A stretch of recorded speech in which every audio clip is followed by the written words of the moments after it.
This is the story of Susan and the DIY soap box that changed everything. Meet Susan.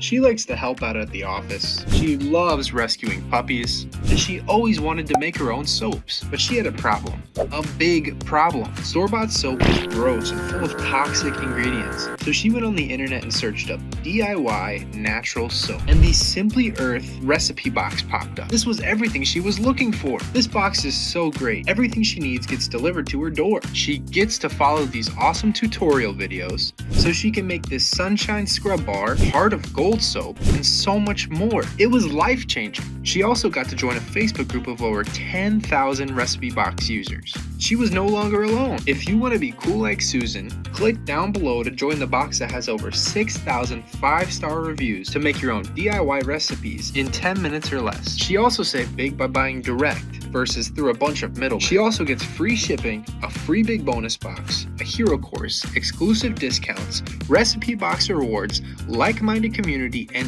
VIP access to new products. And she could finally sleep at night knowing these essential oils are 100% certified pure, GCMS tested, and sourced from sustainable farms. And now she could share projects with her son. And she didn't have to stop with soaps either. The next month she made herself a shower diffuser. And the month after that, she made a natural cleaning product for her sister. Oh boy. And Susan was so relieved to find that she had 60 days to decide for herself whether she wanted to keep the recipe box with their money back guarantee. With this month's DIY melt and pour soap, you get Simply Earth's mini heart mold, the glycerin melt and pour soap, and the yellow gold mica powder. You'll learn how to use this love, citrus, sage, and copaiba essential oil blends to make so many different recipes. Achieve your DIY goals with the Simply Earth's February DIY melt and pour soap kit. Hurry up, get this box before it sells out. Click down below.